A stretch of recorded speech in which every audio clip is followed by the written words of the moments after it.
Ano? Baliw na si Jenica? Gulat na sabi ng bilyonaryong si Alejandro matapos siyang balitaan ng kanyang kanang kamay na si Hansel. Opo sir, nasa Antipolo po siya ngayon. Wala po siya sa sarili niya. Lagi po siyang tumatawa na mag-isa. At minsan, nakabra at saya lang po siya. Sobrang dumi rin po ang itsura niya. Halos madurog ang puso ni Alejandro sa nalaman. Hindi kinaya ng kanyang konsensya ang nangyari sa dating nobya. Diyos ko, Jenica, ano bang nangyari sa'yo? Bakit ito nangyayari sa'yo? Sigaw niya at pinukpok ng malakas ang kanyang mesa. Sir, hindi lang po yun. May dapat pa kayong malaman. Malaman? Ano yun? Palagi po siya may kasamang batang lalaki na nasa edad 10 po. Kasamang batang lalaki? Kaano-ano naman niya yun? Batay po sa nakalap kong mga impormasyon, anak daw po niya yun. Anak? Nawala si Jenica sa buhay ko habang pinagbubuntis niyang anak ko. Hindi naman kaya anak ko ang batang yun? Kung nabubuhay pang anak namin, siguradong nasa 10 taong gulang na rin yun. Ang totoo po sir, may dapat kayong malaman. Ano yun? Ipinakita ni Hansel kay Alejandro ang mga larawan ng batang tinutukoy nito na anak ni Jenica at nawindang si Alejandro nang makita ang itsura ng batang nasa larawan. Kamukhang kamukha niya ang batang yun noong siya'y nasa kapareho nitong edad. Anak ko to. Hindi ako pwede magkamali. Anak ko ang batang to. Umiiyak niyang sambit. Hindi mapigilang lumuha ng kanyang mga mata sapagkat labis siyang nahabag sa kinahatnan ng kanyang mag-ina. Get my car. We're going to save them. My lover and our son. Sambit niya. Sige po sir, ihahanda ko na pong kotse. Umalis na ng kwarto si Hansel at inihanda na ang kanilang sasakyang kotse upang sunduin ang mag-ina. Naiwan sa kwarto si Alejandro na umiiyak at hindi pa rin mapakali matapos matuklasan ang katotohanan tungkol kay Jenica. 10 taon na kasi niyang hinahanap si Jenica at ngayon ay nagkaroon na siya ng impormasyon sa kinaroroonan nito. Ngunit paano nga ba umabot sa ganito ang mga pangyayari? 11 taon ang nakaraan. Isang kasambahay si Jenica sa mayamang pamilya na Cervantes. Bago pa lang siya sa mansyon, ngunit sa kabila nito ay napalapit na ang loob niya sa karamihan sa mga nakatira sa mansyon, kabilang na ang mga may-ari ng mansyon at ang mga kapwa niya trabahador. Ang may-ari ng mansyon ay ang 40 anyos na si Alejandro at may asawa itong nangangalang Miranda. 10 taon ng kasal sina Alejandro at Miranda. Ngunit hindi pa rin sila binibiyayaan ng anak. Isang araw ay natuklasan ni Alejandro na may ibang lalaki si Miranda. Ngunit imbis na magalit kay Miranda ay hinayaan lamang niya ang pagtataksil nito. Ito ay dahil wala naman siyang nararamdamang romantikong pag-ibig para sa asawa. Ipinagpilitan lang kasi ng kanyang mga magulang na ikasal siya kay Miranda. Sa kabila ng pagbabaliwala ni Alejandro sa pagtataksil ni Miranda, hindi niya maiwasang maramdaman na natatapakan ang pride niya bilang isang lalaki. Kaya naman magmula nang dumating sa mansyon ang bago nilang kasambahay na si Jenica, ay hindi niya mapigilang gamitin ito upang pagselosin din si Miranda. Naging sweet ang approach na Alejandro kay Jenica. Hanggang sa hindi niya namalayang nahulog na pala ang loob niya sa kasambahay. Si Jenica ay ganon din ang naramdaman para sa kanya. Hindi na rin niya napigilan pa ang kanyang sariling ma-inlove kay Alejandro. Sa kabila ng nararamdaman ni Jenica para kay Alejandro, alam niyang mali ito. Hindi niya kinukonsinti ang kanyang nararamdaman. Isang araw ay hindi na napigilan pa ni Alejandro na magtapat ng kanyang nararamdaman. Sir, hindi po ito tama. Mali po ang relasyon natin. May asawa na po kayo. Pero Jenica, natutunan na kitang mahalin. Hindi ko kaya mawali ka sa akin. Handa akong hiwalayan si Miranda para lang sa'yo. Pero hindi na mahalaga yun. Sa mata ng batas, isa lamang akong kabit. At mataas ang respeto ko sa sarili ko. Bukod doon, malaking kasalanan sa Diyos ang sinasabi mo ito, sir. Kapag ba hinawalayin ko si Miranda, papayag ka na makipagrelasyon sa akin? Sir, hindi naman po ganun yun. Hindi tamang hiwalay niyo siya dahil sa akin. Paano kapag sinabi ko maiba ring lalaki si Miranda? Katunayan siya ang dahilan kung bakit sinubukan kong makipaglapit sa iyo. Wala na kasing patutunguhan tong relasyon namin. Ipinakita ni Alejandro ang mga larawan ng pagtataksil ni Miranda. Nawindang si Jenica nang malaman ito. Ngayon alam mo na. Tingin mo ba tama pa rin na ipagpatuloy ko ang relasyon ko sa kanya? Kung alam mo na pala ang tungkol sa pagtataksil niya, bakit hindi niyo ito ayusin ng kayo lang? Hindi porket nagloko siya, magloloko ka na rin. Hindi po ganun yun, sir. Nung una pa lang hindi ko siya mahal. Pinilit lang ako ng mga magulang ko na ipakasal sa kanya. At ganun din siya sa akin. Hindi rin niya ako mahal. This marriage is just for business. Pasensya na, sir, pero hindi talaga pwede. Ayoko pong masangkot sa kung ano man pong gulo ang mangyari sa pamilya niyo. Ganito man ang sinabi ni Jenica ay hindi niya ito napanindigan dahil maging siya ay natukso na rin sa bulag ng pagmamahal. Masyadong malakas ang tukso. Alam niyang mali, ngunit hindi niya napagtagumpayan ang tuksong bumalot sa kanyang katauhan. May nangyari sa kanila ni Alejandro ng 3 beses. Sa pang-4 na beses ay may nakapagsumbong kay Miranda. Nagkagulo sa mansyon. Sinabunutan ni Miranda si Jenica at si Alejandro ay isinampal kay Miranda ang mga ebidensya niya ng pagtataksil ni Miranda sa kanya, dahilan upang lalo maging komplikado ang lahat. Sumali na rin ang mga magulang ni Alejandro. Pinalayas nila si Jenica. Ang mga magulang ni Alejandro ay pinagbantaan ang buhay ni Jenica. Anila, kung lalapit pa siya kay Alejandro, ay wala nang bukas ang maghihintay para sa kanya. Dahil sa takot, umalis si Jenica at nagpakalayo-layo. Matapos ang 2 buwan, nalaman ni Jenica na ipinagdadalang tao niya ang una niyang anak. Tinawagan niya si Alejandro upang ipaalam dito ang tungkol doon. Ngunit matapos siyang tawagan si Alejandro upang sabihin ang pagbubuntis niya, saka naman dumating ang isang snatcher at ninakaw nito ang kanyang cellphone. Hindi niya kabisado ang numero ni Alejandro dahilan upang hindi na niya ito nakontak. Taong 2007 ito kung saan hindi pa gaano sikat ang mga social media.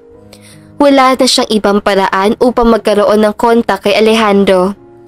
Gustuhin man niyang bumalik sa mansyon ay natatakot siya dahil sa pagbabanta ng mga magulang nito sa buhay niya.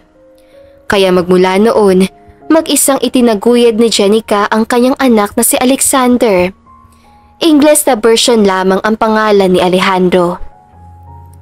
2008 nang isinilang niya si Alexander sa edad na 27.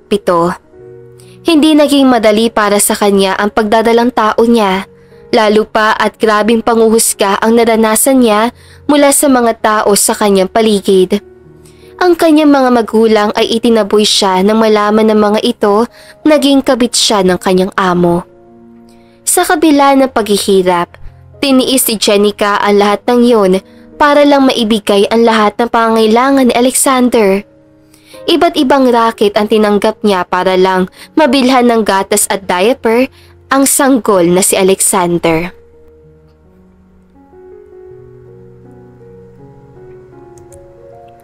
Taong 2015, nang isang bagay ang malagim na pangyayari ang dumating sa buhay ni Jenica. Pinagsamantalahan siya ng 3 kalalakihan habang pauwi siya galing sa trabaho. Inireport niya ang 2 lalaking ito sa mga pulis, ngunit hindi nagkaroon ng closure ang kanyang kaso sapagkat hindi nahuli ang mga kriminal. Labis sa dinamdam ni Jenica ang pangyayaring iyon. Araw-gabi niyang iniisip ang malagim na pangyayaring ito. Hindi siya matahimik. Sobrang takot na takot siyang lumabas sa bahay hanggang sa unti-unting na-develop sa kanyang utak ang trauma na nauwi sa pagkasira ng kanyang ulirat. Ngunit sa kabila ng pagkasira ng kanyang utak, isang bagay ang hindi nawawala sa kanya at ito ay ang pagiging isang ina kay Alexander. Kapag kaharap niya si Alexander ay parang wala lang siyang problema sa kanyang pag-iisip. Para siyang normal na ina sa kanyang anak, masaya at palaging maalaga.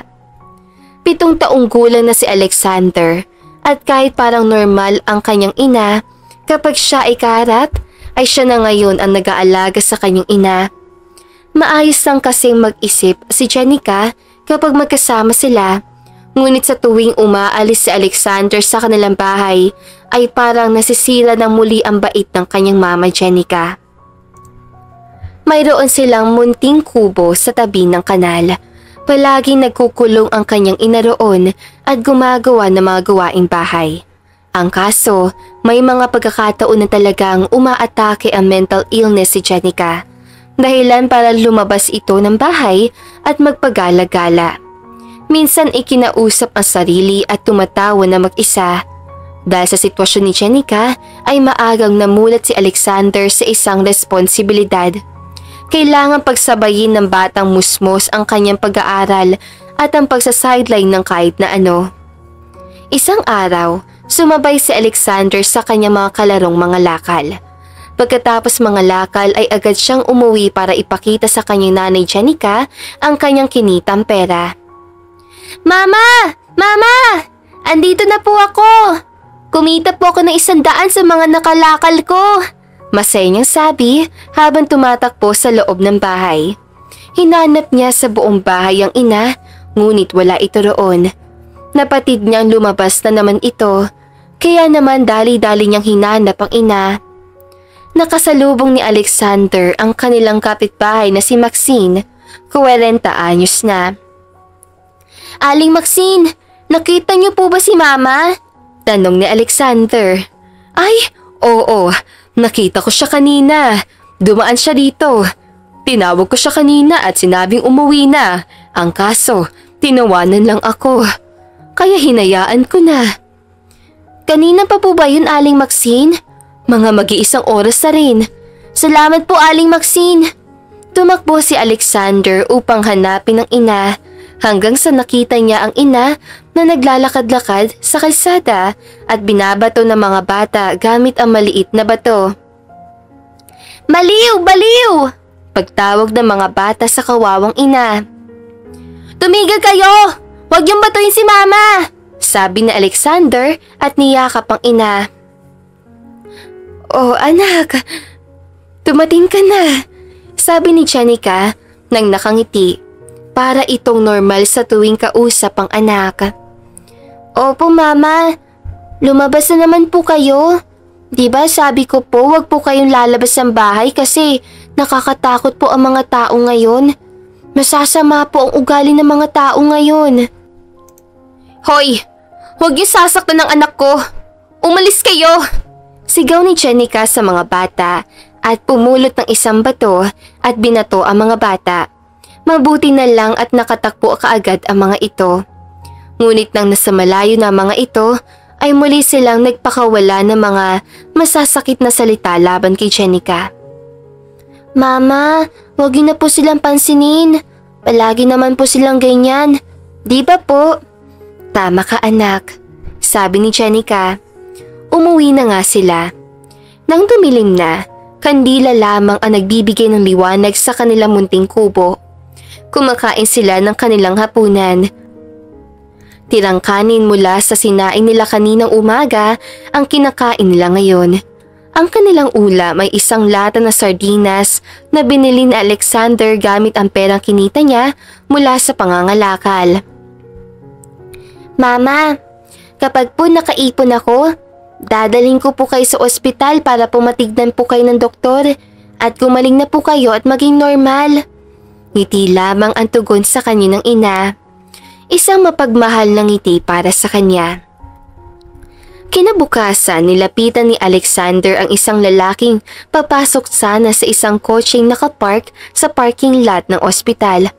Sir! Sir! Pagtawag niya sa doktor. Nakuha naman ng doktor ang atensyon niya. dahilan upang hindi muna ito pumasok sa loob ng kotse at hinarap siya. O bata, ano yon? Doktor po kayo, di ba? Oo. Paano mo naman nalaman yun, iho? Kasi po, narinig ko po kayong tinawag na dog ng isang lalaki. Noong nakaraan. Aba, stalker ka ha. Ano bang gusto mong sabihin sa akin? Kasi po may sakit po sa pag-iisip ang nanay ko. May naipon na po ako na 456 pesos. Magkano po ba ang kailangan para maipagamot ang nanay ko? Nahabag ang puso ng doktor nang marinig niya ang sinabi ng batang musmos. Naku, iho.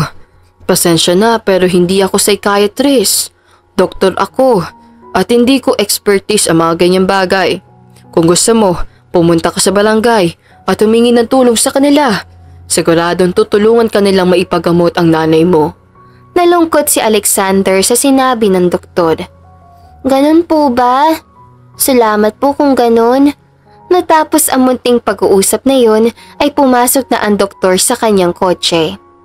Nagbuntong hininga na lamang si Alexander. Medyo tumamlay ang kanyang mga balikat natapos marinig ang sinabi ng doktor. Gayunpaman na hindi pa rin siya nawalan ng pag-asa. Muling hinabol ni Alexander ang doktor kahit nakasakay ni ito sa kanyang sasakyan. Kinatok niya ang pintana at pinasalamatan ang doktor. Dok, salamat po ha! Masayang sabi niya sa doktor. Salamat bata ha. Puntahan mo lang yung sinabi ko sa'yo. Alam ko matutulungan ka nila. Opo Dok, pupunta po ako doon mamaya pagkatapos ko po maibenta itong mga binebenta ko. Mariing sabi ni Alexander. Ano ba yung binebenta mo? Masiglang tanong ng doktor. Sa batang si Alexander. Kakanin po ito, Dok. Masarap po ito, Dok. Gawa po ito ng nanay ko. Bili na po kayo. Magkano ba yan lahat? Ito po, 350 po ito lahat, Dok. O sige, papakyawin ko na yan ha, para hindi ka na maglako kung saan-saan. At delikado, para sa'yo ang magpalaboy-laboy, okay? O heto, 500. Huwag mo nang isauli ang sukli. Idagdag mo na yun sa pera mo pang paggamot ng mama mo, okay? Wow! Totoo po, Dok! Yay! Matutuwa si mama ko nito. Maraming salamat po, Dok ha. Bye-bye po. Mag-ingat po kayo, Doktor. Masayang pasasalamat ni Alexander. Tumalon-talon si Alexander papalayo sa sasakyan ng doktor. Bakas sa kanyang mga ngiti ang kakaibang tuwang naramdaman niya, hindi lamang dahil sa munting pag-asang maipapagamot niya na ang kanyang mama Jenica, kundi pati na rin sa perang kinita niya. Malaki-laki din naman ang 500 pesos para sa isang batang 7 years old tulad niya. Kakaibang fulfillment yon para sa kanya. Pagdating nila sa kanilang barong-baro ay sumisigaw pa si Alexander dulot ng excitement nang pumasok siya sa kanilang bahay. Mama Jenica! Mama! Tignan niyo po itong kinita ko mula sa pagbebenta ng kakanin na ginawa niyo. 500 po ito, Ma! Aba, ang laki nga ah. Ang saya naman ito, anak. Gusto mo bang gumawa pa ako ulit? Makakabili po ba tayo ng masarap na isda niyang pera na yan, Ma? Oo naman, anak. Ako na po bibili sa kanto, Nay. May tindahan naman ng isda dyan sa kanto eh. Ako na po ang bibili. Samahan na kita, anak. Tuwan-tuwa naman si Alexander sa tuwing magkasama silang lumalabas ang kanyang mama Jenica. Proud siya sa tuwing lumalabas siya kasama ang nanay niya kahit pag ganoon ang kalagayan nito. Hindi niya ito kinakahiya. Paglabas pa lang nila sa kanilang bahay ay panay na ang pangungutian ng mga tsismosa nilang mga kapitbahay sa kanyang ina. Hay, lalabas na naman na si Raulo oh. Paano kasi pumatol-patol pa sa lalaking may asawa kaya ayan ang napala. Sinto-sinto na ngayon. Hindi na mapakinabangan ang lipunan. Ang baho pa. Hindi ata naliligo eh. Kawawa naman itong sa Alexander. Sira ulo kayo mga chismosa ha? Agad na inawat ni Alexander ang kanyang mama Jenica na akmang tatapunan ng bato ang mga babaeng nagkukumpulan sa labas ng kanilang bahay. Ayan, umaanda na naman tong si Jenny kang siraulo eh. Siraulo! Pangungutyang ganti na matandang babae. Mga ale, alam niyo po, sabi sa simbahan, hindi daw po makakaakit sa langit ang mga chismosa. Huwag po kayong mag-away kasi hindi naman po good yung ganyan. Tara na nga po mama, huwag mo na po yung silang pansinin. Bili na po tayo ng isda. Hinila na lamang ni Alexander Palayo ang kanyang ina at bumili na nga sila ng isda para sa kanilang hapunan. Pagdating nila sa kanilang bahay ay agad na binigay ni Jenica ang sukli ng 500 kay Alexander. Natuwa naman si Alexander dahil meron na ulit siyang ilalagay sa kanyang iniipong pera. Anak, ito na ang sukli mo. Itago mo. Wow! May sukli pa pala, ma! Madagdagan na ulit ang ipon ko. Masayang pahayag na Alexander habang unti-unting hinuhulog ang kanyang pera sa kanyang alkansya. Muli siyang humarap sa kanyang mama Jenica habang nakangiti at punong-puno ng pag-asa. Ang dami na pala niyan, anak. Oo nga po, ma eh.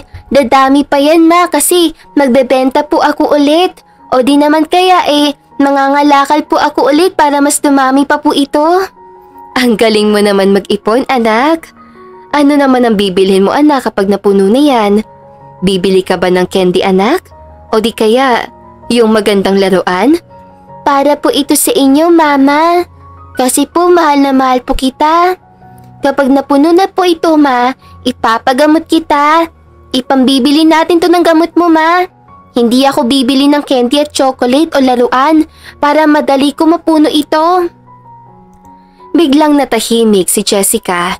Parang may iniisip pero ang kanyang mga mata ay nakatuon sa kawalan. Bigla na lamang itong natawa. Mukhang iba na naman ang naging timpla ng kanyang isipan. Pasumpong-sumpong talaga ang sakit ni Jenica. Minsan ay okay naman pero madalas, lalo na kung hindi niya kasama si Alexander, ay bigla-bigla na lamang nag-iiba ang kanyang mood. Dahil sa pabago-bago mood ni Jenica, minabuti na ni Alexander na yayain ang kanyang mama Jenica na sumama sa kanya sa kanilang eskwelahan. Ma, gusto mo bang sumama sa akin sa school? Huwag na siguro, anak. Mapapaaway ka na naman mamaya dahil sa akin eh. Sige na po, ma. Sumama ka na sa akin. Yung ibang mga bata nga doon. Kasama din nila ang mga mama nila eh. Kaya sige na, ma. Sumama ka na po sa akin, mama. Masaya po ako pagkasama kita. Mukhang masaya nga iyon, anak. Opo, ma. Masaya po doon. Pwede din po tayo maglaro doon.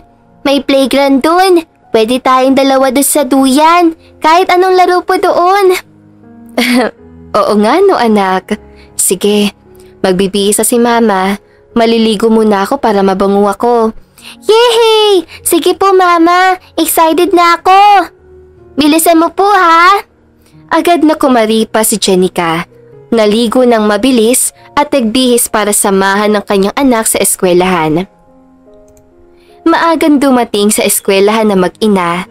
Agad na inayon ni Alexander ang kanyang mama na pumasok mismo sa kanilang classroom. Sila pa lamang doon kaya minabuti nilang magwalis at linisin na ang silid paaralan. Unti-unti na nagsidatingan ang mga kaklase ni Alexander at inaasahan na nga rin nilang may ilan ng hindi naging komportable sa presensya ni Jenica. Good morning, class! Malakas sa body ni Ma'am Susan habang naglalakad papunta sa harapan ng classroom. Good morning, Ma'am Susan! Sabay-sabay na sagot ng mga estudyante. Sa gitna ng klase, nakaupo si Alexander. Nakaayos ng maayos ang uniform, may maliit na backpack sa likod ng upuan niya na may design na robot. Katabi niya ang palaging special guest sa klase. Si Mama Jenica na naka-pink na blouse, may malaking ribbon sa buhok at may hawak pang sticker book. Ready ka na, anak? Tanong ni Jenica habang binubuksan ng kanyang pouch na may lamang candy. Opo, Mama. Excited ako. Baka magtanong si Ma'am. Ako sasagot, ha? Huwag kang sasagot, Mama, ha? Shh ka lang, okay? Sagot ni Alexander na may ngiting abot tenga. Nag-roll ng mata ang ilang kaklase niya, lalo na si Clarice na laging nakaayos ang buhok na para may pictorial. "Class, may tanong ako," sabi ni Ma'am Susan habang binubuksan ang lesson sa science. "Ano tawag sa proseso kung saan gumagawa ng pagkain ang mga halaman gamit ang sikat ng araw?" Tahimik ang buong klase. Nagkatinginan ang mga bata. Walang gustong magtaas ng kamay. Biglang kumalabit si Jenica kay Alexander. "Anak, yan yung inaral mo kagabi, di ba? Yung halaman, yung araw, yung magic? Sige na anak, taas mo ang kamay mo." Tumingin si Alexander sa ina. Tapos sa buong klase. Ngingiti sana siya pero parang kinakabahan. "Taas mo na anak," bulong ulit ni Jenica. Sabay tapik sa likod ni Alexander. "Ikaw na yan eh. Ang galing mo kaya." Biglang tinaas si Alexander ang kanyang kamay. Mataas sa mataas. Parang proud na sundalo. "Oh, ako po ma'am, ako po." "Yes, Alexander?" Sabi ni Ma'am Susan. Nakangiti. Ma'am, yung photosynthesis po." Sabay kindat kay Mama Jenica. "Yan po yung pagkain ng halaman galing sa araw kasi gutom sila paggabi." Napatawa si Ma'am Susan. "Photosynthesis, tama Alexander, good job." Biglang tumayo si Jenica. "Yes! Anak ko yan! Ang galing mo talaga anak!" Sabay talo ni Jenica, parang nanalo sa raffle sa barangay. "Bigyan natin ng palakpak si Alexander! Yay! Wag na po mama!" Bulong ni Alexander pero natatawa. "Nahihiya ako pero happy ako." Nagsimulang pumalakpak mag-isa si Jenica kahit walang sumunod. "Mama mo talaga, no?" Bulong ni Clarice sa katabi. Ma'am Susan! Andiyan naman si Alexander. Tinuruan siya ng mama niya eh. Dapat kasi wala namang mama dito sa loob, di ba teacher? Para matuto kami ng maayos." "Sandali, hindi ko naman tinuruan si Alex eh. Silent nga lang ako dito sa gilid. Nag-aral kasi ang si Alexander kagabi, kaya alam niya ang sagot. Ikaw talagang bata." Sabi ni Jenica na parang isang 7 taong gulang. "Clarice, nag-aral ako kagabi. Hindi rin ako tinuruan ng mama ko." "Okay lang yan," sagot ni Alexander, medyo pasigaw. "Masaya ako kasi kasama ko si mama ko dito." Natigil ang ibang klase. Si Ma'am Susan ngumiti. "Well said, Alexander," sabi ni Ma'am. "Pero Jenica ha, next time, wag masyadong tumatalon." "Opo ma'am, promise ko yan," sabi ni Jenica, sabay na upo ulit. "Minsan lang kasi ako maging proud eh. Ang cute ng anak ko. Tapos matalino pa." "Di naman po ako cute, mama," sabay takip ni Alexander sa muka. "Gwapo po ako." Mahiyahing dugtong ni Alexander. Habang nagtutuloy ang klase, si Alexander ay ngumiti lang habang binubulungan ang mama niya. "Mama, bukas ulit, sabay tayo dito ha. Gusto ko lagi ka rito. Happy ako pagkasama kita." At sa gitna ng silid, sa kabila ng mga iling ng mga kaklase niya, ay naroon ng isang batang lalaki na proud dahil may mama siyang parang bata rin. Masayahin, makulit at punong-puno ng pagmamahal. Naging rutina ni Jenica ang pagsama sa kanyang anak sa eskwelahan. Nasanay na rin naman si Ma'am Susan kay Jenica. Madalas ay tumutulong din si Jenica lalo na sa feeding program ng kanilang klase. Madaling utusan si Jenica. Alam kasi ni Ma'am Susan kung paano i-deal si Jenica at ang kanyang tantrums. Kaya nagugulat din ang lahat kung bakit well-behaved naman ni si Jenica sa loob ng classroom. Siguro nga ay gano'n ang isang ina. Natural na para sa sistema nito ang lumaban para sa kanyang supling. Nasanay man ang mga tao sa eskwelahan kay Jenica pero may ilan pa rin sa lipunan na salot ang tingin sa mga tulad niya. Yung taong hindi na masinasadya ang kanyang kalagayan pero pilit siyang hinuhusgahan dahil sa kamalian nito noong una. Minsan ay pinagtatawanan at pinagtitipan siya ng mga kalalakihan sa kanto. At sa tuwing napapansin siya ng mga lalaking tambay, lumalabas ang kanyang tantrums. Uy, nandito pala ang diwata ng Antipolo eh. Ganda-ganda naman ang diwata namin. Sayaw ka nga diwata. Sige naman oh. Pangungutyang sambit ng isang lalaking tambay sa tindahan. Biglang nag-iiba ang aura ni Jenica. Sumimangot siya at nagkamot ng ulo. Tanda na pala yun ng kanyang tantrums. Ano ba naman yan diwata namin? Ba't parang naging sad agad ang diwata namin? Wag na sad diwata. Love naman namin yan eh. Mapanuksong sambit ang tambay at tinakmang yakapin si Jenica. Naalibadbaran na si Jenica. Hindi niya na alam kung anong ginagawa niya sa tindahan. Hindi na siya makagalaw sa kanyang tinatayuan. Para bang bumalik sa kanyang isipan ang lahat ng traumang pinagdaanan niya. Nag-aantay si Alexander sa kanilang eskwelahan. Buong akala niya ay may binili lamang ang kanyang mama sa tindahan. Tila masyado nang matagal ang mama Jenica ni Alexander kaya nag-umpisa na itong mag-alala at nagbalak na lumabas na eskwelahan. Ngunit masyadong istrikto ang gwardya kaya hindi rin ito makalapit sa gate.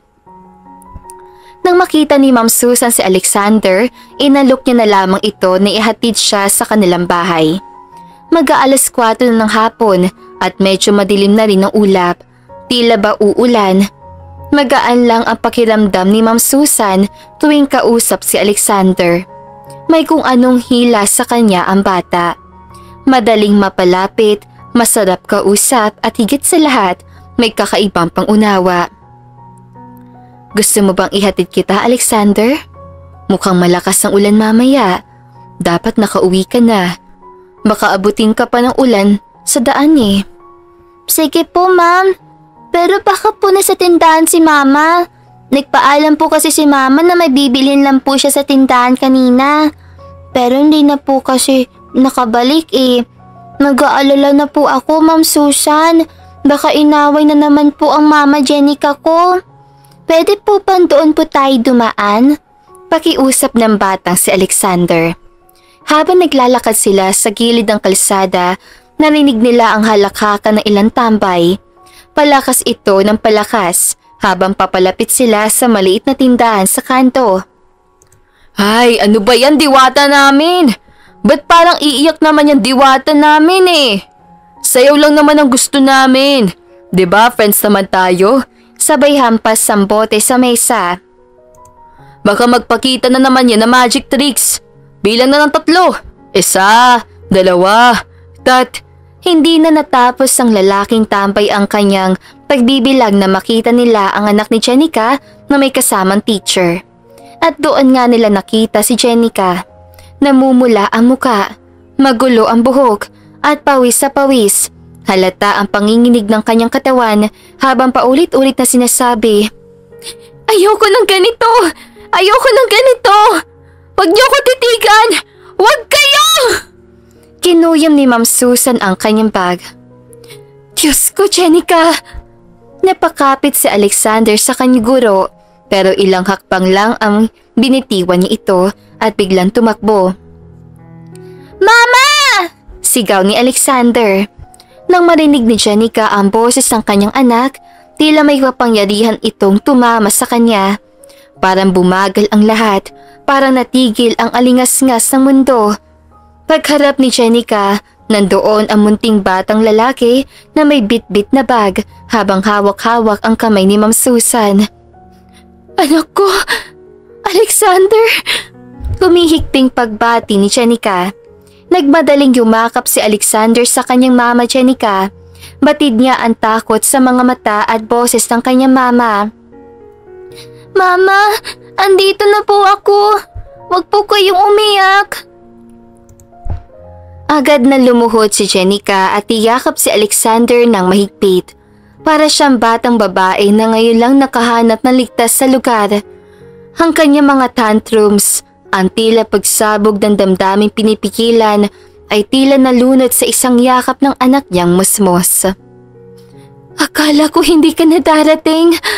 Akala ko mag-isa na naman ako.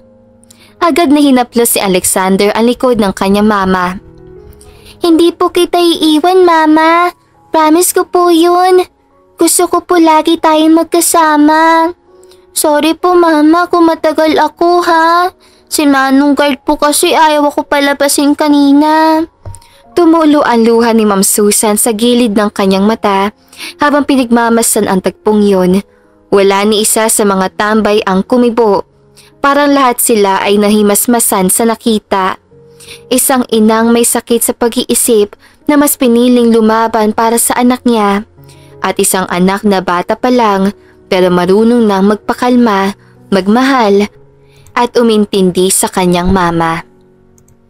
O ano, matitino ang mga utak ninyo. Pero wala kayong anak na ganyan mapagmahal, ano? Sa susunod pag nalaman kong kinukutsa nyo pa si Jenica, ipapabarangay ko na kayong lahat. Tandaan nyo yan. Saway at pagbabanta ni Ma'am Susan sa mga tambay sa tindahan, muling inayon ni Ma'am Susan ang mag-ina at hinatid sila sa kanilang munting tirahan. Halika na, Alexander. Iyahatid ko na kayong dalawa. Sabay na tayo. Nakangiting pag-anyaya ng teacher. Nakangiti si Alexander habang hawak ang kamay ng kanyang mama at ang isang kamay naman ay kay Ma'am Susan. Yay! Okay na si Mama. Huwag ka mag-alala, Mama. Okay na tayo. Hindi na tayo gagalawin ng mga silaulong yon. Salamat din po, Ma'am Susan, ha? Napatingin si Jenica sa guro. Sabay bulong. Salamat po, Ma'am Susan, ha? Bigyan po kita candy, Ma'am. Masarap po yan. Walang anuman yun, Jenica. Basta ito ang tandaan mo. Maswerte si Alexander. Ikaw ang mama niya. At sa gitna ng dapit hapon, 3 tao ang naglakad pa uwi. Isa ay isang guro na handang ipagtanggol ang mag-inang pinagmalupitan ng tadhana. Isa ay isang batang lalaking may malaking puso. At isa ay isang ina na kahit pa sabihing may tanong ang mundo sa kanyang kakayahan, ang puso niya ay mas malinaw kaysa sa lahat. Nakakita ang mag-ina ng kaibigan na tunay na maaasahan. Mula noon, mas naging bukas si Ma'am Susan kay Jenica. Tuwing Sabado at Linggo, sinisigurado nito nakakain sina Jenica at Alexander. Hindi man madalas makausap ng diretso si Jenica, nagsusumikap si Ma'am Susan na makuha ang tiwala nito. Madalas din si Alexander ang nag-aalaga sa sarili niya. Marunong siya mag-init ng delata, magtupi ng damit, at minsan ay naglalako ng kung ano-ano sa palengke para makatulong kahit papaano. Nangangalakal din naman siya. Kahit yung mga boting nakikita niya sa daan ay pinupulot niya at iniipon at binebenta ito tuwing Biyernes sa junk shop. Isang hapon ng Sabado, si Jenica ay nasa sulok ng kanilang bahay at nakatingin sa dingding na tila may kinakausap na hindi nakikita. Iniwan ni Alexander ang lalagyanan ng kanyang mga paninda sa balikat at lumabas. Mama, ihatid ko lang po tong tinda natin kay Aling Sonia, ha? Sabi niya, iwan ko na lang daw doon kasi siya na raw ang magbebenta. Baka may bumili pa eh. Babalik din po ako agad. Mama, promise pa sa akin ha, hindi ka aalis dito. Tahimik lang si Jenica. Walang sagot, ngunit nangiti si Alexander. Sanay na siya, basta't alam niyang andoon ang nanay niya, sapat na yun para sa kanya. Bitbit ang kanyang paninda, nagtungo si Alexander sa palengke at mabilis sa iniwan ang kanyang paninda kay Aling Sonia. Noong pauwi na si Alexander ay umandar ang kanyang pagiging bata. Para siyang tinatawag ng nadaanan niyang maliit na playground sa gilid ng palengke. Agad siyang tumakbo papasok sa loob ng playground at naglaro sa mga rides doon. Pinagpapawisan na siya pero masaya pa rin. Ngunit ilang minuto pa lang siya naglalaro, 3 batang mas malalaki sa kanya ang lumapit. Ano yung dala mo? Pagkain ba yan ha, bata? Wala nang laman yung lalagyanan ko kasi iniwan ko na doon sa nagtitinda sa palengke eh. Paliwanag ni Alexander. Agad na itinulak ng bata sa playground si Alexander nang malamang wala siyang makukuha mula sa maliit na bata. Alam mo bang hindi pwede pumasok sa teritoryo namin kung wala kang ibibigay sa amin? Wala ka bang pera dyan, bata? Matapang na sambit ng batang hudlom. Wala pa po akong pera, kuya eh. Kuya, huwag niyo po ako awayin.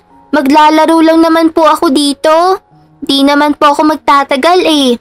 Uwi ka na nga. Baka malasing pa kami sa'yo. Pagtataboy ng isang kasama ng batang gala, sabay tulak kay Alexander. Bumagsak si Alexander sa lupa. Hindi siya agad bumangon. Hindi dahil nasaktan siya, kundi dahil na rin alam niyang wala siyang kalaban-laban sa mga batang mas malaki pa sa kanya. Ngunit may boses sa biglang sumabat. Malamig, kalmado, pero mariin. Psst! Bata! Ano bang ginagawa niyo dyan? Ba't yung inaaway ang batang mas maliit pa sa inyo? Pagmamayari niyo ba itong playground? Matapang na saway ng isang matandang lalaki na naligaw malapit sa entrance sa playground. Lumingon ang mga bata. Isang matangkad, matipuno at disente ang bihis na lalaki ang nakatayo, ilang hakbang lang mula sa kanila. May dala itong grocery bag at nalilisik ang mga mata. Hindi naman siya galit pero may otoridad ang kanyang pagkakakita sa mga batang nambubuli. Ano ngayon? Tati ka ba niya? Mayabang na sagot ng bata. Saglit na katahimikan pero bago pa makasagot ang lalaki, nagsalita si Alexander habang hawak ang laylay ng polo na estranghero. Nasa edad 30 hanggang 40 na ito. Oo, tati ko siya. Kaya wag niyo akong gagalawin. Pagmamalaki niyang sambit. Nagulat ang lalaki. Ngunit imbis na itama ang bata, napatingin ito kay Alexander. May kung anong kirot sa dibdib niya sa nakita. Isang batang pawisan, madungis at nangingilit ang luha pero pilit tumatapang. Oo, ako ang tatay niya. Kaya kung ayong tawagin ang mga magulang niyo dito, umalis na kayo. Pagkukunwaring sagot ng matandang lalaki. Natahimik ang dalawang matapang na bata sa playground. Ilang segundo lang nagtakbuhan ang mga bata palayo sa playground. Naiwan pa ang kanilang mga bag dahil agad na silang kumaripas ang takbo nang kumpantayin sila ng lalaki. Nang makaalis na sila, naupo si Alexander sa bangko habang si Alejandro ay tahimik na naupo sa tabi niya. Ang galing niyo po! Parang bida sa TV! Para po kayong superhero ko! Aba, ganun ba? Parang hindi naman. Ikaw ang bida ngayon kasi ikaw ang totoong matapang. Matawang banat ang estranghero. Sir, salamat po ha. Kahit po kunwari lang. Salamat po. Kasi po, ang sarap sa pakiramdam na may papa. Kahit sandali lang, kahit di totoo, ang saya po pala. Hindi agad sumagot si Alejandro. Napatingin siya sa bata. At sa loob ng ilang segundong katahimikan, tila may pamilya siyang nakita sa mga mata nito. Parang may bahagi ng kanyang nakaraan na ngayon ay nakaupo sa tabi niya. Hindi na nagtanong pa ng kung ano si Alejandro kay Alexander. Basta ay umalis na din siya na hindi nagpapaalam sa batang kakakilala pa lamang. Umuwi na rin agad si Alexander. Bigla niyang naalala na nasa bahay pala nila ang kanyang mama at kinailangan niyang bumalik agad dahil baka aalis na naman ulit ang kanyang mama at muling magpalaboy-laboy sa kalye. Masiglang dumating sa Alexander sa kanilang bahay. Pawisan pa at may kaunting galo sa tuhod pero walang makakapigil sa kanyang kwento. Buong ningning ang mga mata habang nakaupo sa harap ng kanyang ina na nakatingin lamang sa kisame, tahimik gaya ng dati. Mama! Mama! May kukwento po ako sa inyo! Grabe po! May nakilala po ako kanina sa playground. Ang bait-yait niya po, Mama. Sayang hindi ko po nakuha ang pangalan niya. Alam niyo po, pinagtanggol niya ako doon sa mga batang naang aasar sa akin. Akala ko nga po sasapakin na ako ng mga batang gala sa playground eh. Pero bigla siyang lumitaw tapos tinakot yung mga batang nambuli sa akin. Sobrang astig po nun, Mama. Parang superhero. Tapos, alam mo po anong feeling? Ang saya pala nung parang may papa ka. Yung may taong kahit di mo kilala pagtatanggol lang basta. Kasi gusto kanyang tulungan. Walang pigil na kwento ni Alexander. Napahinto siya. Tinignan ng ina. Walang sagot. Pero sanay na si Alexander. Batid niyang sinusumpong na naman ang kanyang nanay Jenica. Dahan-dahan siyang tumabi. Nilagay ang kanyang kamay sa kamay ng ina. Pero huwag kang mag-alala, Mama. Di ko pa siya susundan o kakausapin ulit. Masaya lang po ako. Kasi kahit sandali lang, naramdaman ko kung gaano kasarap pala yung may tatay. Kakaiba ang gabing yun para kay Alexander. Isa yung oportunidad na binigay sa kanya ng Panginoon na matikman man lang ang pakiramdam na magkaroon ng tatay. Saglit lamang yon pero kakaibang marka ang naiwan nito sa kanyang batang puso. Tila ba isang parte ng kanyang pagkatao ang napunan kahit sa maikling panahon, bagay na hindi niya na nararamdaman sa loob na 9 na taon. Sa maliit na hapag, katabi ng lumang garapo ng kape na ginawang alkansya, ay nakaupo si Alexander. Hawak niya ang kanyang babasaging alkansya at handa na siyang buksan ito at pilangin. Yes! Puno na tong alkansya ko! Sa wakas! Mama, tignan mo po oh! Puno na po ng alkansya ko! Matutulungan na po kita! Ang tagal din bago ko napuno ito, Mama! Pero okay lang po! Marahan niya binuksan ng kanyang malaking alkansya. Barya-barya, kakaunting papel ng pera, mahigit 5,000 din ang kanyang naipon sa loob ng 3 taon. Matagal niyang pinag-ipunan yon. Dapat ay noon pa niya ito napuno. Ang kaso ay madalas napupunta sa pagkain at gamot ang kita niya sa paninda. Pero ngayon ay may pag-asa siyang madadala na niya ang ina sa totoong doktor. Lakas loob na dinala ni Alexander ang kanyang ina sa health center ng kanilang bayan. Tahimik na naglalakad si Alexander, hawak ang kamay ng kanya Mama Jenica. Siya pa ang nagdihis kay Mama Jenica. Ilang araw na kasi itong walang kibo na naman. Pagdating sa health center, pinaupo sila ng isang mabait na nurse. Maya-maya tinawag sila ng doktor. Napacheck up si Jenica.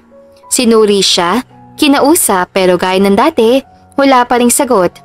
Hindi sapat ang gamit sa center para makater ang pangangailangan ni Jenica. Kailangan ay espesyalista ang tumingin sa kanya. Psychiatrist, iyon ang kailangan ni Jenica. Anak, si mama mo, kailangan natin siyang ipatingin sa isang psychiatrist. Yun yung espesyalista na pwedeng makatulong sa kalagayan niya. Dito kasi sa center ay meron lamang tayo ay general doctor at mga nurses. Hindi kasi yan ang pinag-aaralan ko, iho. Kaya hindi ko rin mabibigay ang karapatang gamot o counseling sa inyong nanay. Dok, espesyalista po? Ano po yun, Dok? Ganito lang po ang pera ko, Dok. Inipon ko po yan, Dok para sana pampagamot ang mama ko. Sabay abot ng supot na may lamang barya at ilang lukot na papel na pera. Pakitingin niyo po kung kasya. Para po kay Mama. Gusto ko po kasing mapagamot si Mama, Dok. Tulungan niyo naman po kami, Doktor. Nag-aalalang sagot ni Alexander sa doktor, nakaharap. Napatingin ng doktor sa bata. Saglit siya natahimik. Nang binuksan niya ang supot at binilang ang laman, hindi niya napigil ang mapabuntong hininga. Anak, makinig ka sa akin ha. Alam mo, ayaw ko mapaghinaan ka ng loob pero kasi anak, hindi ito sapat. Pero ang mahalaga, ginawa mo ang lahat para sa mama mo. Alam mo bang bihira ako makakita ng batang ganyan? Ganyan ka responsable. Napayuko si Alexander. Parang binagsakan ng langit ang puso niya. Akala ko po okay na. Kulang pa po pala. Tumulo ang luha niya. Tahimik lang siya. Hindi siya umiyak ng malakas. Para bang nawala na siya ng pag-asa. Ang batang dapat sana ay laro at pag-aaral lamang ang inaatupag ay humaharap na sa isang mabigat na pagsubok sa murang edad pa lamang. Huwag ka mag-alala. Titignan natin kung may paraan. Gagawa tayo ng paraan, anak, ha? Huwag ka mag-alala. Hindi natin pababayaan ng mama mo. Sa mga sandaling yun, kahit tila naninikip na ang kanyang dibdib at kulang ang pera, ramdam ni Alexander na hindi siya nag-iisa.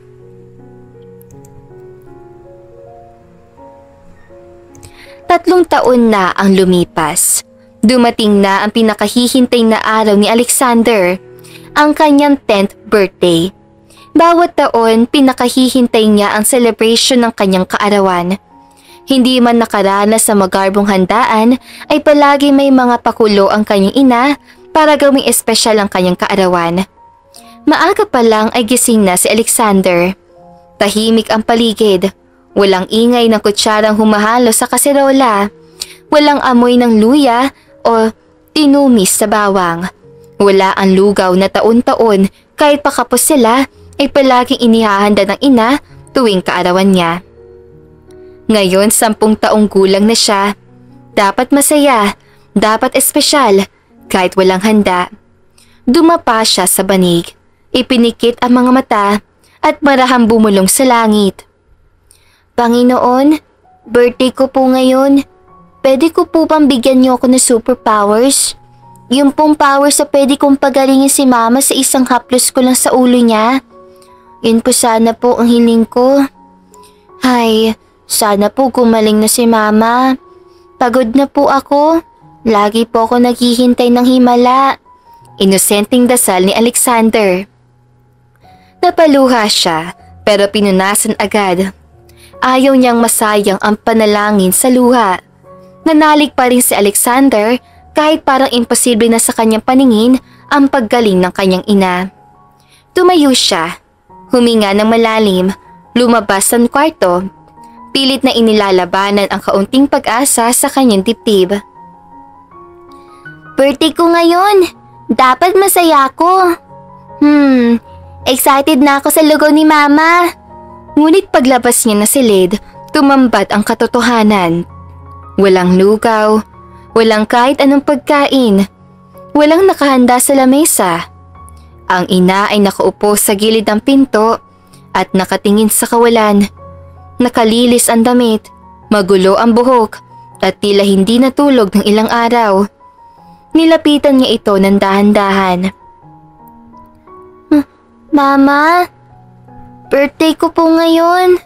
Walang tugon, tila hindi siya narinig. Bigla na lang tumayo si Jenica. Lumakad palabas ng bahay. Si Alexander napaatras sa gulat. Wala kayong pake! Lahat kayo nangaagaw! Ibalik ninyo ang anak ko! Sigaw ni Jenica sa kalsada malapit sa kanilang bahay. Nagulat si Alexander. Hindi ito ang ina na kilala niya. Hindi ito ang mama na nag-alaga sa kanya tuwing may lagnat siya. Ibang-iba na si Mama Jenica. Hindi na siya nakikilala nito at tila naging mapanakit na ito sa sarili. Lumabas si Alexander ng bahay at doon laking gulat niya sa dami ng tao sa labas. Mga kapitbahay, mga tambay, lahat nakatayo, nakatitig. May mga nakataas ang cellphone at kinukuhanan ng video ang pagwawala ng ina. May iba na nakakunot ang noo. May mga batang natatakot. Ay, yan na naman yung siraulo. Sinusumpong na naman. Lumala na ata, sabi ng isang babae. Yung anak pa niya kawawa. Birthday pa naman daw ngayon ng bata. Si Alexander natigilan, nanigas sa kinatatayuan. Parang bumigat ang buong katawan niya. Parang lumabig ang hangin kahit tirik ang araw. Mama, tama na po. Pasok na po sa loob. Umiiyak niya sabi sa kanyang ina. Ngunit hindi siya pinansin ng ina. Si Jenica patuloy sa pagwawala. Mukhang hindi na siya kilala ni Jenica. Inihampas ang kanyang tsinelas sa gate ng kapitbahay. Sinigawan ang dumadaan. Huwag niyo akong guluhin! May alam kayo! Kayo ang may gawa nito! Mga walang hiya kayong lahat! Ayoko ng ganito! Wag mo ko pa rin ang damit ko! Wag! Sira ulo ka! Walang hiya ka! Nagwawalang sigaw ni Jenica sa daan. Nilapitan siya ng isang tanod. Anak, baka kailangan na talagang ipatingin ang nanay mo sa ospital. Hindi na ito ligtas para sa inyo. Tsaka ikaw, bata ka pa. Hindi mo pa kayang alagaan ng mama mo. Mas maiging dalhin na natin siya sa ospital. Sabi ng tanod. May bayad po ba kapag dadalhin po siya sa ospital? Wala po kasi kami sapat na pera, kuya. Huwag ka mag-alala. Maghahanap tayo ng tulong, ha? Ang importante madala na sa ospital ang mama mo. Kasi mas lalala pa ito kapag pinabayaan pa. Tumango si Alexander pero hindi nagsalita. Wala siyang boses. Wala na ring lakas. Tumingin siya sa langit. Hindi na rin niya alam kung ano ang gagawin. Wala din siyang mapuntahang iba. Birthday niya, pero ang tanging regalo sa kanya ay ang katotohanan na malala na talaga ang ina. Sa gitna ng init ng araw, sa harap ng mga matang nanonood, tumulo na lang ang luha ni Alexander. Tahimik, walang hikpi. Isang batang 10 taong gulang na gustong maging matatag pero unti-unti nabasag. Dumating na ang ambulansya at kailangan ng isakay ang kanyang ina sa ambulansya. Tahimik sa loob ang ambulansya pero sa loob ni Alexander parang may sumisigaw. Nasa gilid siya, nakaupo, yakap ang sarili. Sa harap niya, si Mama Jenica, nakatali ang mga kamay, may strap sa dibdib at pinti. Tulog pero hindi mapayapa. Pilit pinatulog ng gamot para tumigil sa pagwawala. Nakita niya kung paano ito piniringan, paano ito hinila, isinakay at tiniyak na hindi makakasakit ng iba. Pero ang pinakamasakit sa lahat ay parang hindi na siya kilala na sarili niyang ina. Ganito na po ba talaga si Mama? Hindi na ba siya babalik sa dati? Hindi na ba niya ako kikilalanin? Pabulong niyang tanong sa kanya sarili habang unti-unting bumubuhos ang kanyang mga luha. Bumaba ang tingin ni Alexander sa paa niya. Marumi, maputik. Hindi na niya alam kung saan siya nanggaling, saan siya pupunta. Basta ang alam niya, mag-isa na lang siya ngayon. Tinigil niya na ang kanyang pag-iyak. Hindi na rin siya nagsalita. Mas pinili niya maging positibo sa buhay.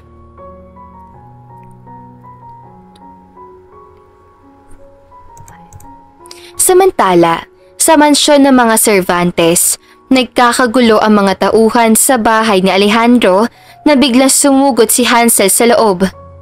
Sir, dinala na po sa mental hospital si Jenica. Parang may humagupit na malakas sa dibdib ni Alejandro, agad siyang napatayo.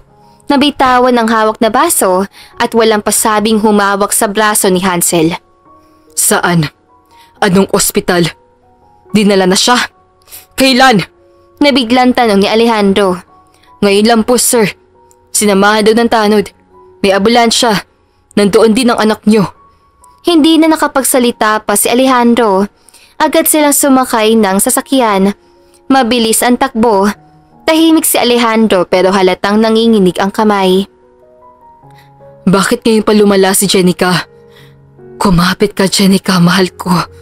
Magkikita na tayong muli after so long. I will see you again, my love. Magdating sa ospital, agad siyang dumiretso sa information desk. Si Jenica Ramirez. Gusto ko siya makita. Kasintahan ko siya.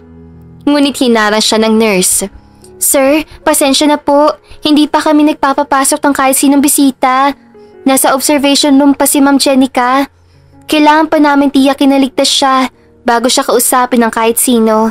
Mariing sabi ng nurse. Anong ibig ko sabihin? Ano bang nangyari sa kanya? Hindi pa po namin pwedeng i-disclose ngayon, sir. Natapos ang diagnose. Maayos na nagpakilala si Alejandro sa mga nurse bilang ang guardian ni Jenica. Nagpakilala siya bilang ang kasintahan nito.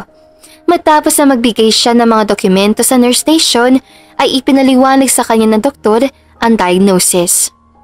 Sir, base sa initial diagnosis, si Ma'am Jenica ay may schizophrenia. Isa itong mental disorder kung saan nahihirapan siyang i-distinguish ang realidad sa imahinasyon.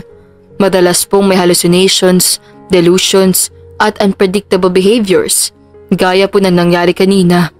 Paliwanag ng doktor. Natigilan si Alejandro. Parang pinagbagsakan siya ng mundo dahil sa nalaman. Nagwawala pa rin po siya ngayon. Kailangan muna siyang pakalmahin. Babalitaan namin kayo kapag maaari na siyang bisitahin. Tahimik na tumango si Alejandro. Hindi siya makapagsalita. Hindi na rin siya nagpumilit. Pumunta siya sa gilid ng hallway at napaupo sa bakal na bangko. Nanginginig ang dibdib niya. May mga tanong sa kanya isipan, mga pag-aalinlangan kung maisasalba pa ba niya ang babaeng pinakamamahal. Hanggang sa napansin niya may isang batang lalaki sa dulo ng hallway. Nakayupo, nakayuko, hawak ang isang lumang pullback na kotse. May gasgas na at napudpud na ang mga gulong, pero maingat niya itong pinapaikot sa kanyang palad. Napalingon ulit si Alejandro. Pamilyar ang batang ito. Maitim ang buhok, malalim ang mata, payat, at sa isang iglap, parang biglang bumalik sa alaala niya ang eksenang minsan nilapitan niya ang isang batang binubuli sa mga palengke sa Antipolo. Hindi kaya siya ang... Pag-agam-agam ni Alejandro sa kanyang isipan. Lumapit si Alejandro, umupo sa tabi ng bata. Dahan-dahan, parang takot siyang guluhin ito. Anong ginagawa mo rito, iho? Hindi ba't ikaw yung bata sa playground nung na binubuli noon? Napatingin lang si Alexander kay Alejandro. Namumugto ang mata, walang ganang magsalita, kaya binalingan lamang niya ng lalaki ng pahapyaw na tingin. Muling nagtanong si Alejandro. Pare, okay ka lang ba? Maganda yung laruan mo yan ah. Ako nga pala si Alejandro. Ikaw, ano ba pangalan mo? Pilit na naging friendly sa Alejandro. Nanginginig ang boses si Alexander na sumagot siya sa lalaking tumabi sa kanya. Alexander pang pangalan ko. Aba, pareho tayo na pangalan ah. Yung akin Spanish.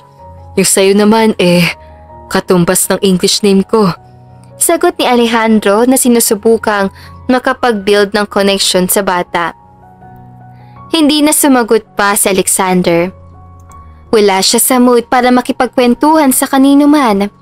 Ang nag-iisang nasa isipan kasi niya ay ang kanyang ina. Bakit ka nandito, Alexander? Muli siyang tinignan ni Alexander na nangingilid na ang mga luha sa mga mata. Andito po ang mama ko. Dinala po siya dito kanina.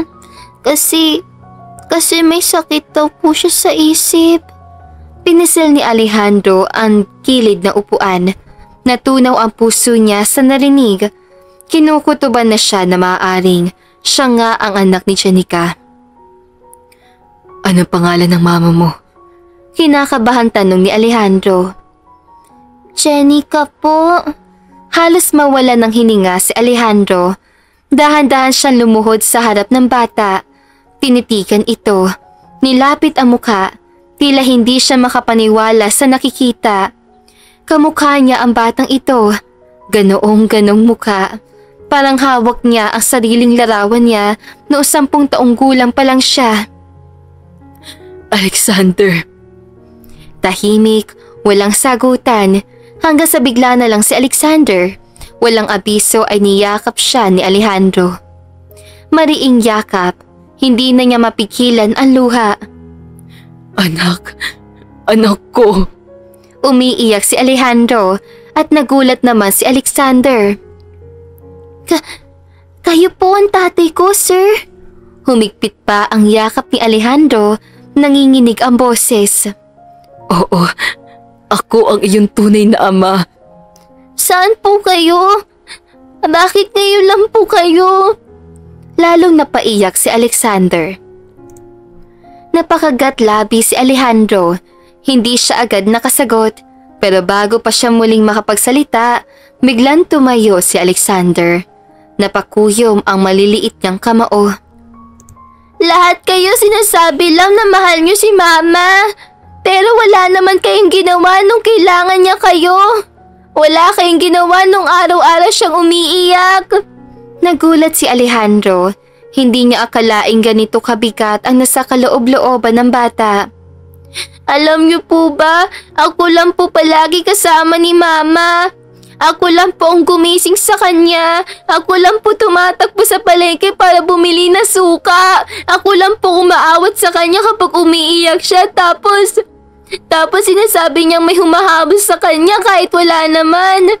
Wala naman po kayo nan eh. Bakit hinayaan niyo po kami ni Mama? Nanginginig ang boses si Alexander, nangingilit ang luha. Nasaan kayo nun? Bakit gayon lang kayo? Tahimik si Alejandro. Wala siyang sagot. Wala siyang sapat na dahilan at lalo lang siyang napatitig sa laruan sa kamay ni Alexander. Gusto ko lang pong gumaling si Mama, pero ang sakit na po sa puso. Birthday ko po ngayon pero ito ang regalo na binigay sa akin. Hindi ko na alam kung gagaling pa si Mama. Napahikbi siya.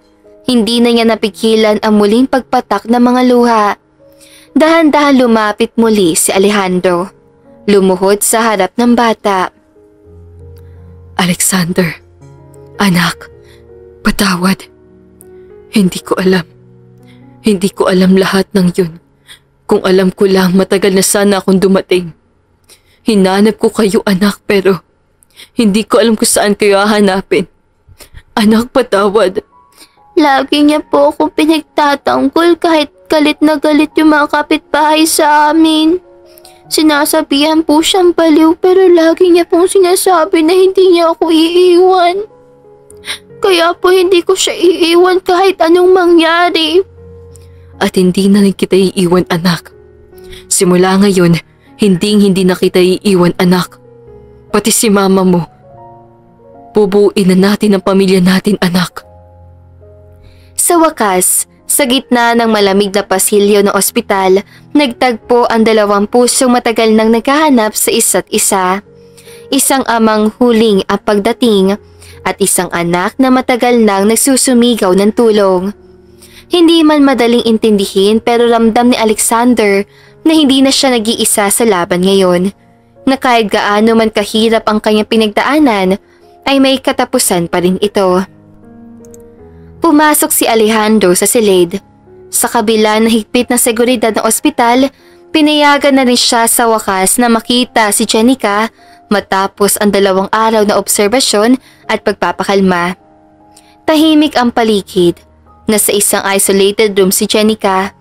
Nakaupo sa gilid ng kama. Tulala, hindi man lang lumingon nang marinig ang pagbukas ng pinto. Nangingilit ang luha ni Alejandro habang pinagmamasdan ang babaeng halos 1 dekada niyang hinanap. Napakarami na palang nangyari. Napakaraming sakit ang tiniis ito. Dahan-dahan siya lumapit. Pilit pinipigil na sarili na huwag masyadong lumapit dahil baka matakot si Jenica. Jenica, ako to, si Alejandro. Walang sagot. Wala ring galaw. Parang wala siyang naririnig. Hindi mo na ba ako kilala? Hindi ako aalis. Hindi kita iiwan ulit. Sa saglit na katahimikan, nakita ni Alejandro ang napakaliit na panginginig ng kamay ni Jenica. Gusto niyang hawakan ito, yakapin ito, pero pinili niyang dumaan sa tamang proseso. 2 araw ang lumipas. Nagdesisyon si Alejandro na ilipat si Jenica sa pangangalaga ng pinakamahusay na psychiatrist sa bansa. Isang pribadong institusyon, walang limitasyon, walang ipagdadamot. Muling umuwi si Alejandro kasama na si Alexander. Tahimik lang ang bata habang nasa loob ng kotse. Mahigpit ang yakap sa laruan niyang kotse.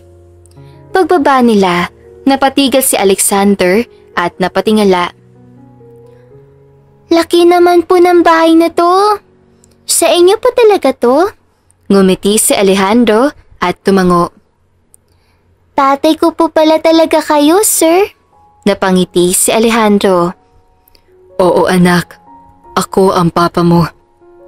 Hindi man naging maganda ang upisa, pero gagawin ko ang lahat para bumawi sa inyo ng mama mo.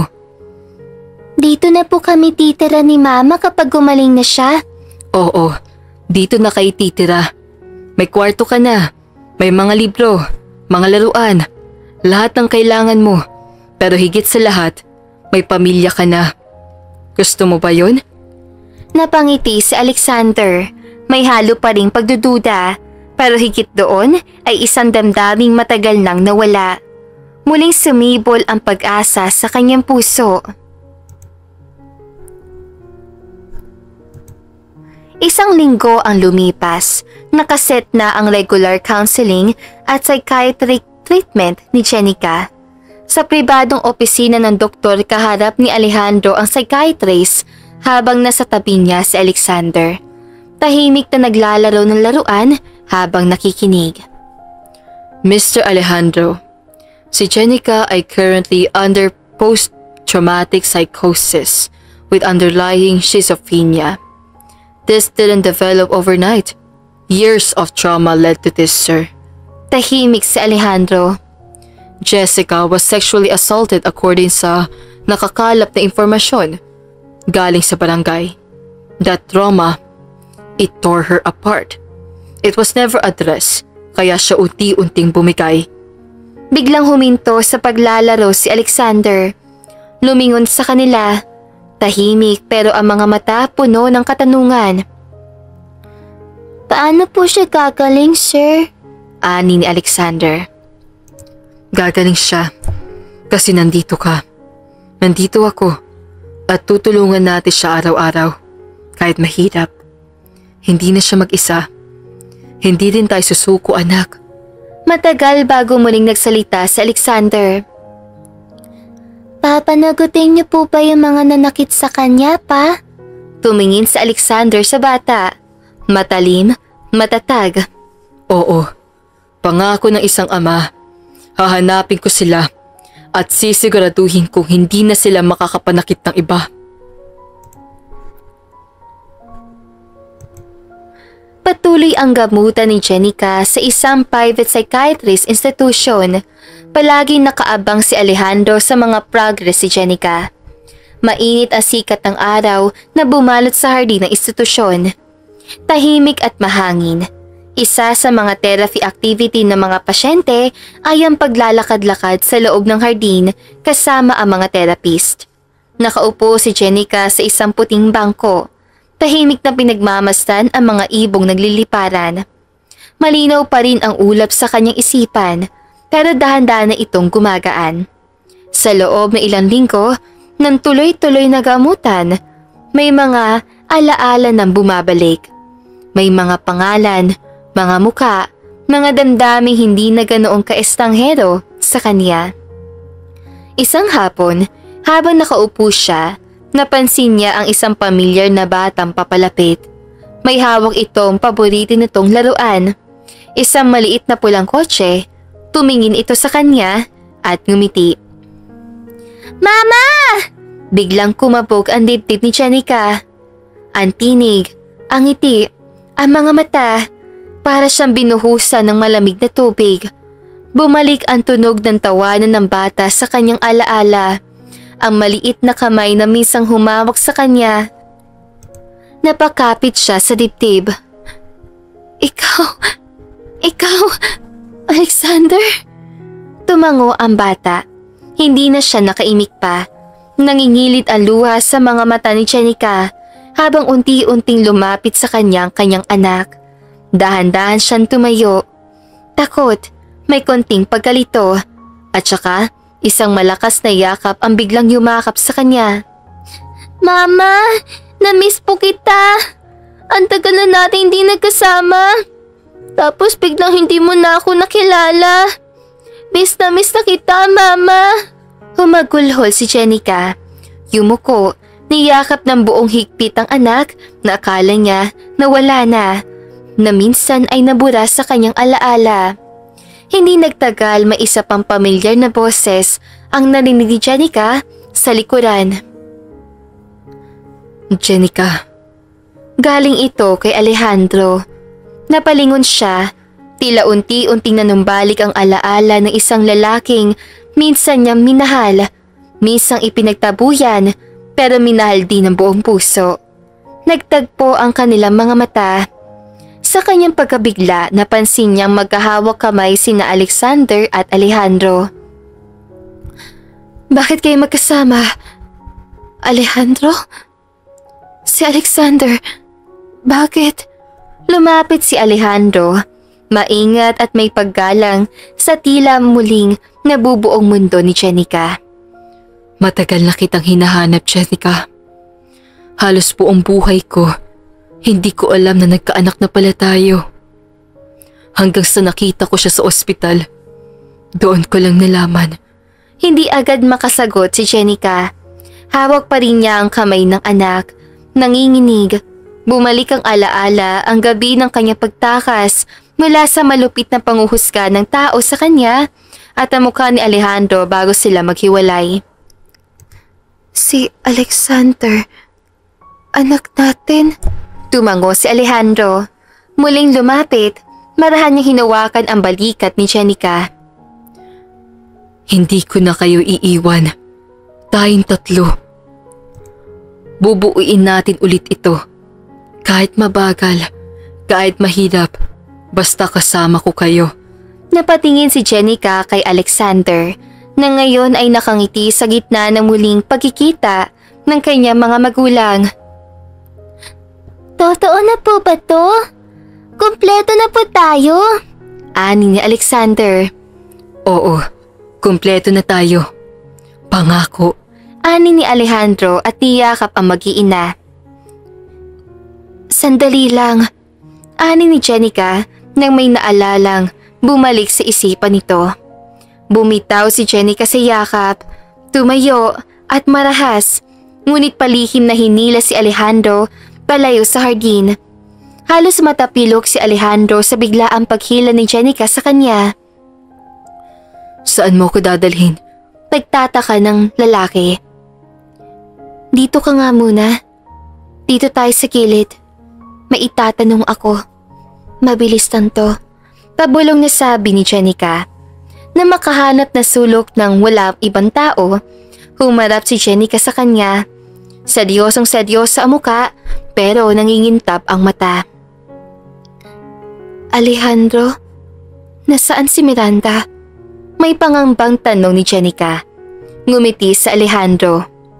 Wala na akong asawa. Hiwalay na kami. Napangiti naman si Jenica.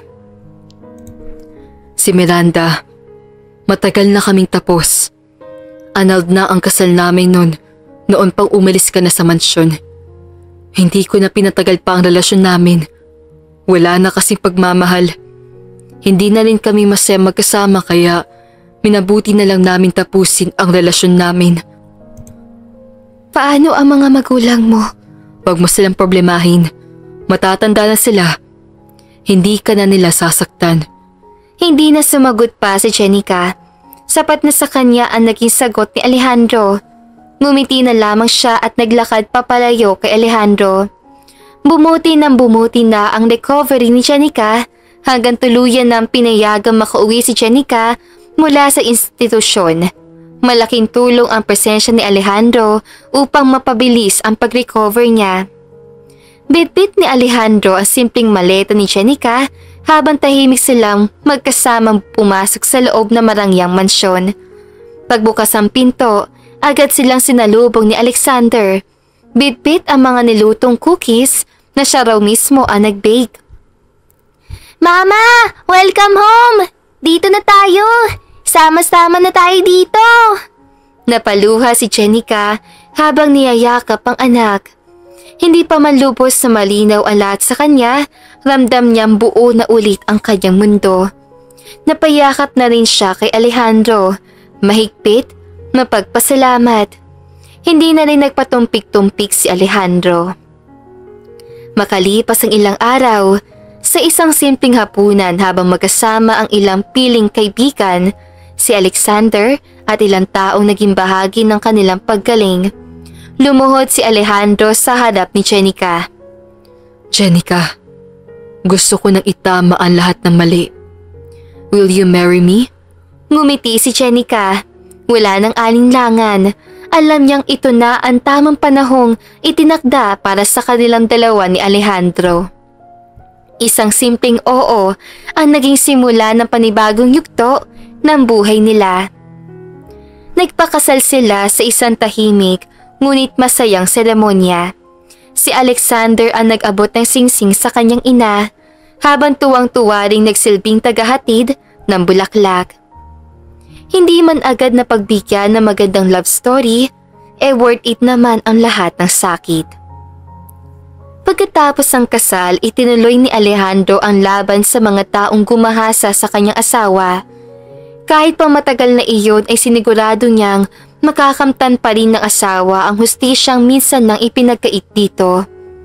Sa tulong ng mga abogado at investigador, natuntun at napanagot ang mga lalaking gumahasa kay Jenica noon. Nahatulan ito ng 40 years sa pagkakabilanggo. Nagpasalamat na lamang si Alexander sa pabor na ginawa ng kanyang ama para sa kanyang mama. "Salamat po, Papa. Para kay Mama talaga to," sabi ni Alexander.